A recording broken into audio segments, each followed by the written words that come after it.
para que se pronuncie con relación a la medida cautelar. Sí, señoría, gracias. Con fundamento en lo establecido por el artículo 19, párrafo segundo de la Constitución Política de los Estados Unidos Mexicanos, así como por el artículo 155 en su fracción 14ª del Código Nacional de Procedimientos Penales, esta representación social solicita a su señoría tenga a bien fijar al hoy imputado prisión preventiva oficiosa. En primer lugar, esta se encuentra ya tasada por nuestra legislación, aunado a que esta representación social, su señoría, considera que esta medida cautelar es la única que garantiza con suficiencia la presentación del imputado en todas las etapas del procedimiento. Asimismo, señoría, esta medida es la única que garantiza la seguridad de la víctima y la ofendida, pues es evidente que el investigado, como se desprende de las manifestaciones vertidas por parte de la ofendida y por parte de la víctima, ha realizado amenazas a la víctima con causarle daños a ella, con causarle daños a su hermana e inclusive con matar a su madre, por lo cual considero que esta medida cautelar es la única que garantiza la seguridad de las víctimas, señoría. Es cuanto. En debate la defensa. Voy a debatir la petición de la medida por parte del Ministerio Público, empezando por invocar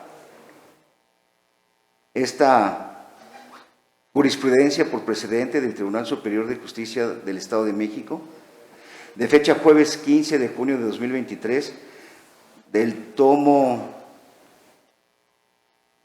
115, número 106, sección primera, que dice tercera época, pleno del tribunal, jurisprudencia por precedente, clave PC01JP tercero, rubro, medida cautelar de prisión preventiva, debe justificarse su necesidad en todos los casos para que proceda a su imposición por parte de las autoridades judiciales, y que no le voy a dar lectura porque me queda claro que el juez tiene conocimiento de la misma, es de este mes, y el Ministerio Público también.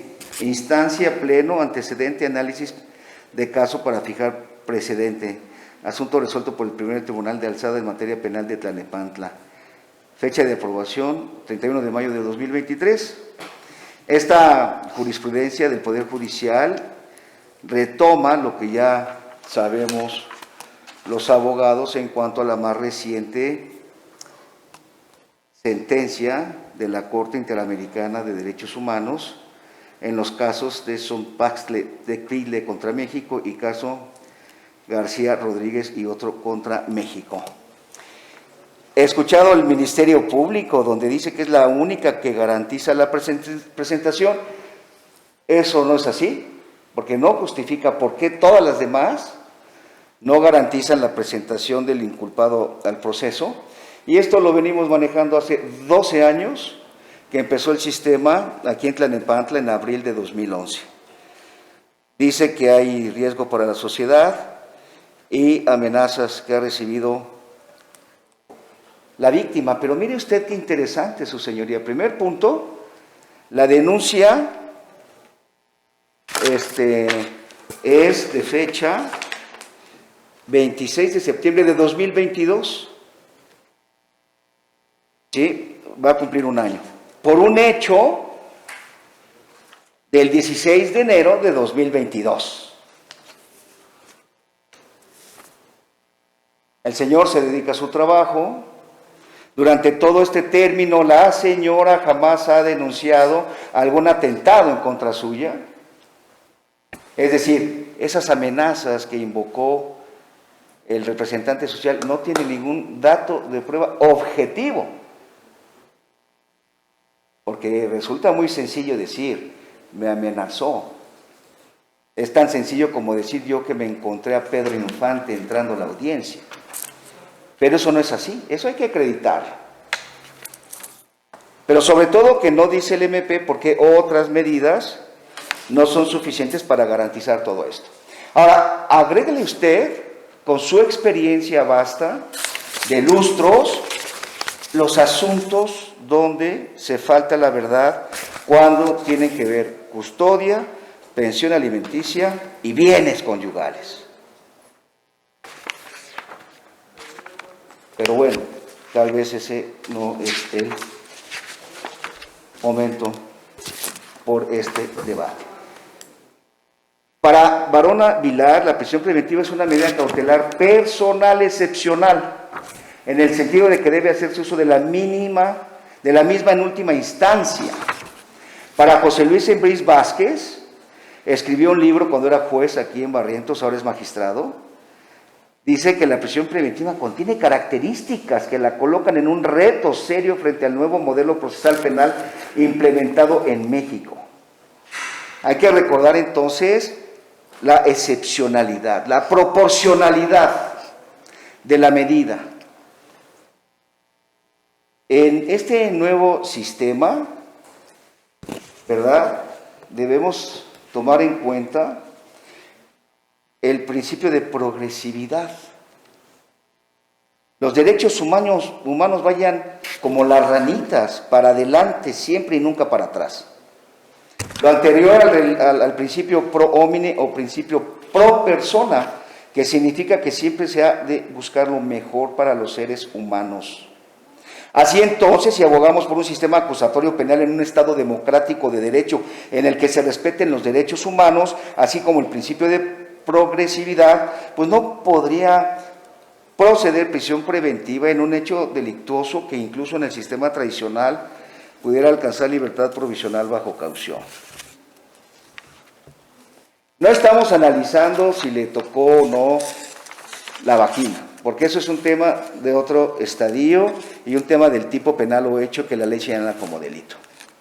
Sin embargo, en el supuesto no concedido que hubiera existido ese falso tocamiento, da falta a que esta persona esté en el cerezo, donde incluso duermen de pie, porque el Estado no se ha encargado de suministrar recursos humanos, financieros y materiales para el sistema penitenciario, su señoría. Tengo aquí, pero usted también la tiene, eso no me queda la menor duda, pues estas jurisprudencias de la Suprema Corte, con registro digital 70.006, precisamente del caso Tecmomaxtle, Tecpile y otros, publicado el viernes 17 de febrero del 2023, de la Corte Interamericana de Derechos Humanos, que me referí a él en un principio y que no le voy a dar lectura porque es de su conocimiento y del Ministerio Público también. Y acá la resolución de la Corte Interamericana de Derechos Humanos. El artículo 107 del Código Nacional me impide ser reiterativo, pero insisto, estar seguro que es de su conocimiento esta sentencia y del Ministerio Público también, que obliga al Estado mexicano a declarar la inconvencionalidad del artículo 19 constitucional. Pero fíjese usted qué novedosa el Poder Judicial del Estado de México, porque precisamente el jueves 15 de junio del 2023, pues sacó esta jurisprudencia por precedente estatal. Por eso yo solicitaría que usted tomara en cuenta lo de la Corte Interamericana sobre Derechos Humanos y lo que toma en cuenta las directrices del propio Poder Judicial del Estado de México, tomando en consideración que el Ministerio Público no justifica con dato de prueba objetivo por qué la medida cautelar que está solicitando. Y nada más se basa en un dicho aislado de una persona que le tiene animadversión a mi patrocinado.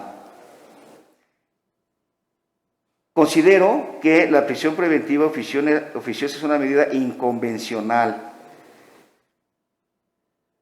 y que aunque esté tasada en el artículo 19 constitucional, el representante social, dicho con respeto, no hizo una medida férrea y sólida respecto a la procedencia de la prisión preventiva.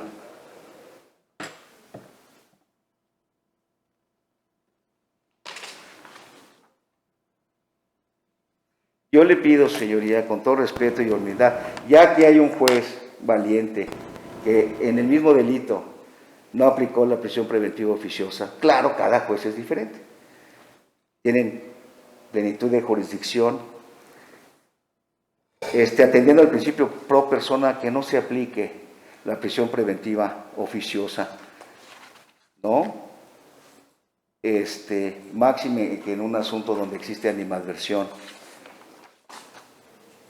y que los fines mercenarios de la víctima son diferentes. Solicitaría con todo respeto y humildad que le aplique una medida distinta a la oficiosa, que podría ser incluso el arraigo domiciliario. Es cuanto, gracias. Bien, el Ministerio Público, tomando en consideración lo esgrimido por la defensa y que efectivamente el Pleno del Tribunal Superior de Justicia de esta entidad federativa ha emitido la jurisprudencia por precedente que particularmente señala que la medida cautelar restrictiva de libertad debe justificarse bajo los lineamientos o principios de legalidad, necesidad, idoneidad y proporcionalidad. Es de referirse que la sentencia de mérito observa lo resuelto por la Corte Interamericana de Derechos Humanos en los casos que ha señalado la defensa, Sonpantle Tecpile y García Rodríguez. En ese tenor, entonces, la representación social, si su pretensión es la medida cautelar de prisión preventiva, insisto, deberá justificar la misma bajo estos lineamientos, reitero, de legalidad, necesidad, idoneidad y proporcionalidad. Tendría el uso de la palabra, Ministerio Público.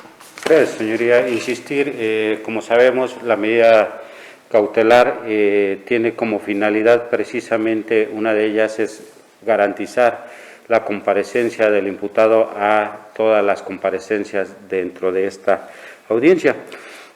Es por ello que, a consideración de esta representación social, esta medida cautelar solicitada es la única que garantiza la comparecencia del imputado. Máxime que, si bien hace referencia la defensa que pudiera ser el arraigo domiciliario, hasta este estadio procesal no se ha acreditado precisamente un domicilio donde pudiera tener arraigo el hoy imputado. Otra de las finalidades de las medidas cautelares es garantizar la seguridad de las víctimas y la ofendida. Como he hecho referencia, señoría, la víctima no hacía referencia de lo que estaba viviendo por parte de los abusos sexuales por parte de su padre, porque hace referencia que ella había sido amenazada por el padre, que si decía algo iba a causarle otro daño a ella, a sus hermanas, e inclusive iba a matar a su mamá.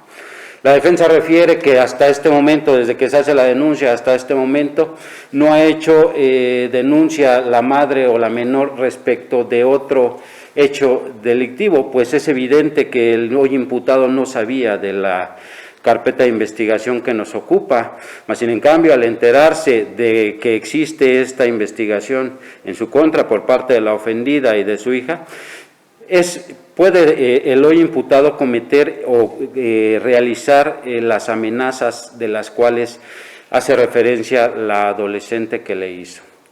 Es por ello que, a garantizar la seguridad de ella y de la ofendida, es necesaria esta medida cautelar, señoría. ¿Sería cuánto?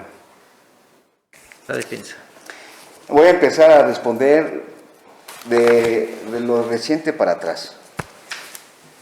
Dice que al enterarse, fíjese cómo se violan los derechos humanos en la Fiscalía, como en este caso el del derecho de audiencia. Casi un año de la carpeta y ni siquiera le citaron para decir, oye, están diciendo esto. Pues en primer punto. Y algo que no se ha entendido en todo el país: deber de lealtad, objetividad y debida diligencia. El Ministerio Público, si hubiéramos estado en Alemania o Noruega, hubiera desahogado datos de prueba de descargo. A ver, esclarecer los hechos. Ah, no, pero se empecinan en acreditar un hecho que la ley señala con delito, en vez del esclarecimiento de los hechos. No nada más no fue citado, sino que no desahogaron datos para el esclarecimiento de los hechos, por favor. Esto que está diciendo de que de la seguridad, etcétera, es una mera apreciación personal subjetiva. No hay un dato de prueba objetivo que indique ese riesgo. Él está trabajando tranquilamente y en su trabajo fue detenido, sin necesidad de cautela, porque el juez especializado de cateos que está ahí en su casa recibiendo la petición, lo obsequia con base en lo que le dice el Ministerio Público. Y no es suficiente que sea un delito de prisión preventiva oficiosa. Mire usted, ahí está dentro. Y no nada más eso, solicita la audiencia no sé en qué momento, que ya lleva el 36 horas a partir de que fue ingresado a la 1 de la tarde del jueves 29.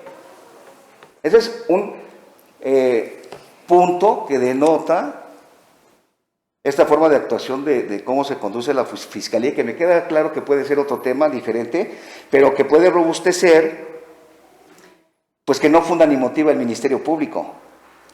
Seguridad de las víctimas. Año y medio del hecho. 1 año de la denuncia. ¿Y cuál? ¿Cuál amago? ¿Cuál amenaza? ¿Cuál conato? Ninguno. Ninguno. No hay datos de prueba objetivos. Es muy sencillo venir a decir aquí eso. Si estuviéramos cuando empezaba el sistema, los jueces lo hubieran autorizado, ya no, porque a Dios gracias hemos madurado los operadores del sistema. Ya no es tan fácil creer eso, sin datos de prueba. En un Estado democrático de derecho, de normas normativizado, no podemos atender la petición del MP, y lo digo con todo respeto y humildad, en los términos que él está pidiendo. Eso no es posible. Y a mí me queda claro que en su interior, en su corazón, sabe que los hechos no sucedieron así, pero no le queda de otra, pues es su rol, como el mío es estar de este lado. Y usted se percató, porque sé de su sapiencia, que no fundó ni motivó, y usted le dijo, clarito, a ver, Ministerio Público, con base en lo que dijo el Poder Judicial, con base en la sentencia, fúndame y motívame la medida. Usted se lo dijo, abriéndole los ojos. ¿Y qué hizo el Ministerio Público? Argumentar una mera apreciación personal subjetiva nada más. Es lo único que hizo. Pero eso no es culpa de usted. Así que en consecuencia solicito con todo respeto, y tengo respeto por el representante social, la verdad. Yo creo que procede no autorizar esta petición que hizo el Ministerio Público. Su señoría, por favor, deje un legado, ahorita está en sus manos poder hacerlos. ¿Cuánto? Gracias. Bien, por concluido el correspondiente debate. Con relación a la medida cautelar que peticiona la representación social, innegablemente se trata de una medida restrictiva de libertad en los términos que establece el artículo 1 de la norma constitucional. Tal restricción solo es dable en los términos que lo permita la propia norma fundamental. Debe referirse que el artículo 18 de esta Carta Magna señala que solo habrá lugar a la prisión preventiva en aquellos delitos que ameriten una pena de prisión. El Ministerio Público ha formulado imputación en contra del señor Julián por un hecho que la ley considera como delito en su numeral 270, fracción segunda. Del contenido del precepto de Marras se desprende que efectivamente sí tiene asignada una pena privativa de libertad. Por su parte, el artículo 19 de la misma Carta Magna establece en su segundo párrafo los supuestos en los cuales el Ministerio Público puede peticionar la medida cautelar de prisión preventiva. La representación social particularmente ha aducido la necesidad de garantizar la comparecencia del señor Flores Sánchez en el procedimiento y de garantizar la seguridad de víctima y ofendido. Con relación a ello, se aprecia que estos supuestos sí están establecidos como motivo para que el Ministerio Público peticione la medida cautelar de referencia. La ley instrumental, por su parte, numeral 155, fracción 14ª, establece como medida cautelar precisamente la prisión preventiva. En ese sentido, entonces, puede afirmarse que la medida que peticiona el Ministerio Público sí satisface este principio de legalidad que, como ya lo he referido, establecen las resoluciones emitidas por la Corte Interamericana de Derechos Humanos y también observa el lineamiento indicado en la jurisprudencia emitida por el Pleno del Tribunal Superior de Justicia de esta entidad federativa. Respecto a la necesidad, el Ministerio Público ha indicado que es necesaria esta medida cautelar restrictiva de libertad, pues no existe alguna otra que permita garantizar que el señor continúe sujeto a este procedimiento. Debe referirse que al caso no se ha expuesto contar con algún elemento o indicio que revele un peligro de sustracción en los términos que establece la legislación instrumental aplicable. Cabe señalar que no se cuenta, en el caso no ha sido expuesto ni esgrimido, el informe que corresponde emitir a la autoridad competente para establecer esos riesgos procesales, en el caso el Centro Estatal de Medidas Cautelares. Así las cosas, este motivo de garantizar la comparecencia del señor en el procedimiento no se advierte que se encuentre sustentada esta necesidad. Con relación a el peligro para la víctima, es importante referir que en los términos que establece el artículo 1 de la Constitución Política de los Estados Unidos Mexicanos, se desprende que la víctima se encuentra en una doble condición de vulnerabilidad. Por una parte, se trata de una persona de género femenino y por otra parte, se trata de una persona menor de edad. Ello implica que en los términos que establece el artículo 4 de la norma constitucional, este unitario se encuentre obligado a hacer vigente el interés superior de la niñez, que demanda que todas las autoridades, en sus determinaciones y resoluciones, privilegien la vigencia de los derechos de niñas, niños y adolescentes. Así las cosas, es innegable que sí existe una necesidad de garantizar, en el caso, la seguridad de la víctima, como ya se ha referido, particularmente al ser una persona menor de edad y de sexo femenino. Respecto a la seguridad en cuanto a la ofendida o madre de la víctima, efectivamente no aprecio algún elemento, como lo esgrime la defensa, que exista este riesgo. Bien, estableciéndose que sí es necesaria una medida cautelar o medidas para garantizar la seguridad de la víctima, cobra relevancia el poder identificar cuál es esa medida que podría resultar idónea y proporcional. En el caso, la defensa ha esgrimido el confinamiento de su defendido en domicilio. Sin embargo, esa medida no considera este unitario que sea suficiente para poder garantizar esta seguridad de la víctima. Es innegable que la condición de la misma genera una situación de cobra con relación a la persona que identifica como su agresor. En ese sentido, el Ministerio Público expuso contar un antecedente de investigación derivado de una experticia en materia de psicología. Este unitario, en sus notas, establece que la psicóloga señala que la víctima presenta altos niveles de ansiedad y depresión severa. Ello pone de manifiesto que evidentemente su estado emocional sí se encuentra afectado por el hecho que se establece sufrió. Por tanto, esta medida que la defensa señala, reitera este unitario, no considera sea la idónea para garantizar esa integridad físico-emocional de la víctima. Además de ello, es importante señalar que estas consideraciones que realiza el unitario no son cuestiones subjetivas, sino que deben estar sujetas a lo dispuesto en la legislación.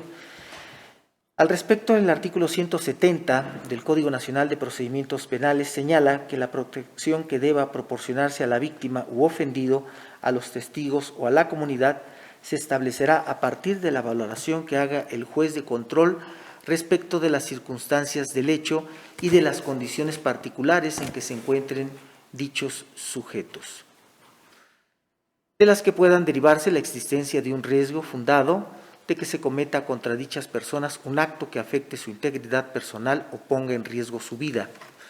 En este tenor debe considerar este unitario entonces las circunstancias del hecho. Ha expuesto el Ministerio Público que la víctima señala que ha sido objeto de amenazas por parte del sujeto activo y también se trata de una persona, se reitera, menor de edad y que se encuentra en una condición de doble vulnerabilidad. También debe referirse que se desprende que existe un vínculo entre la víctima y el sujeto activo, lo cual evidentemente le permite al segundo conocer la localización, identidad de la víctima. Incluso la única medida que considere este unitario pudiese salvaguardar esta seguridad de la víctima sería una combinación de medidas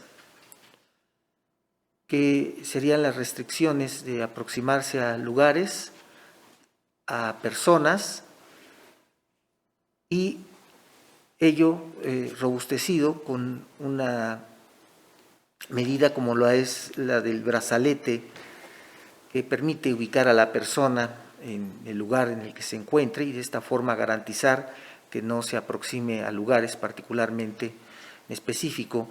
Sin embargo, para ello se demanda contar con una información que permite establecer que es dable la implementación de la medida técnica que se refiere. Ello aunado también a una evaluación de riesgos que en el caso emita la autoridad competente. En ese tenor, entonces, considera este unitario que en el estadio que nos ocupa es procedente imponer la medida cautelar de prisión preventiva justificada al señor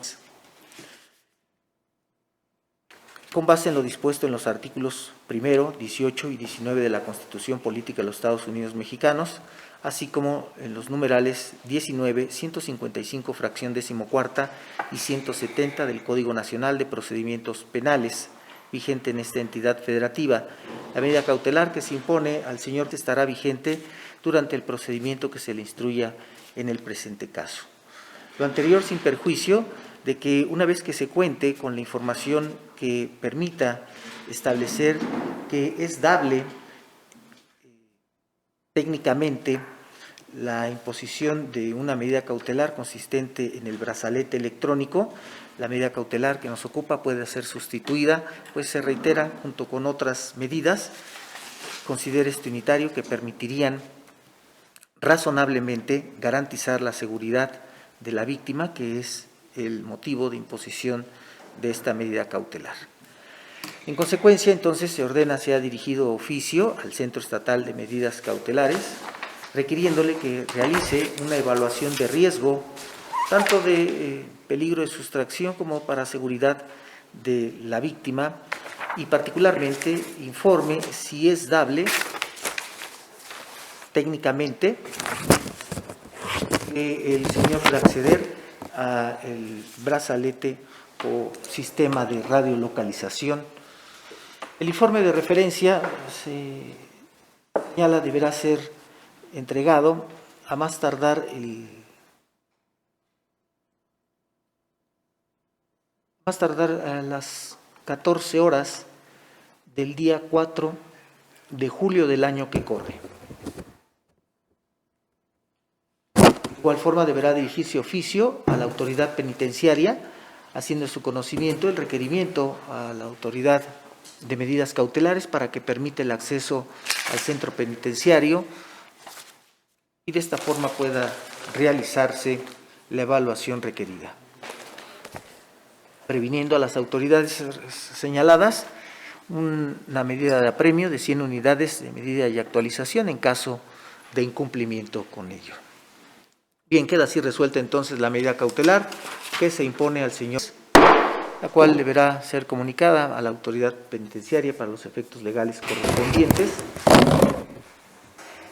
Voy a volver a solicitar auxilio judicial.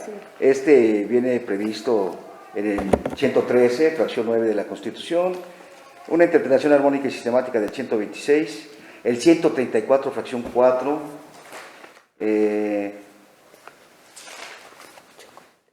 234 del Código Nacional, 215, 200, 300, etcétera, ¿no?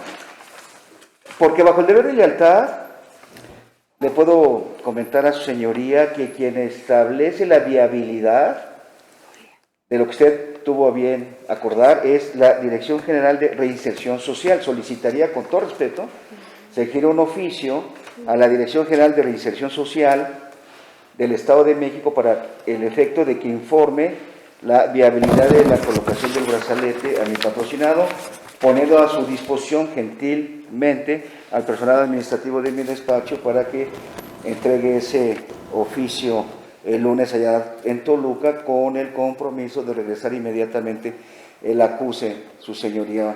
Eso se lo rogaría mucho que lo acordara de conformidad, por favor. Es cuanto. ¿En qué términos quiere que se dirija el oficio que solicita?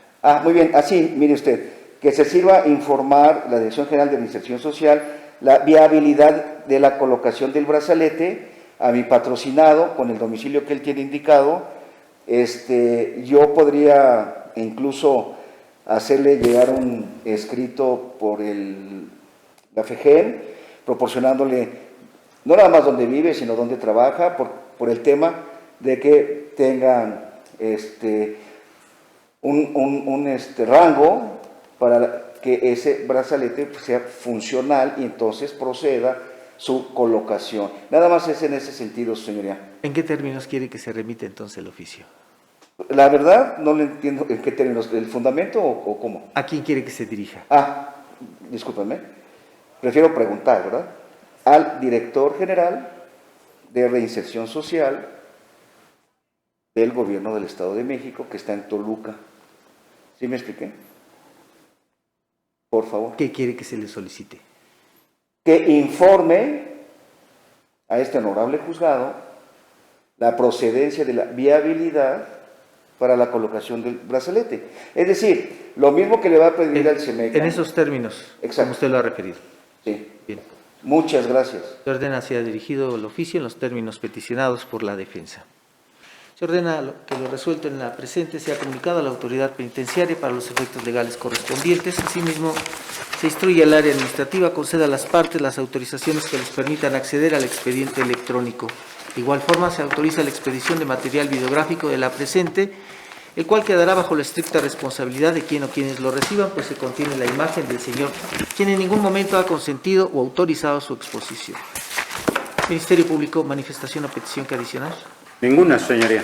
La defensa. Sí, aparte de las copias del acta, de las copias del audio y video recabado con motivo de la presente audiencia y de acceso a la carpeta digital que ya tuvo usted a bien conceder, solicitaría por favor unas copias certificadas del acta mínima de la presente audiencia para poder ingresar al locutorio al Cerezo a hablar en su oportunidad con mi patrocinado. Es cuanto, muchas gracias. Bien, se autorizan las copias peticionadas por la defensa y no habiendo mayor cuestión que proveer o desahogar, se concluye la audiencia.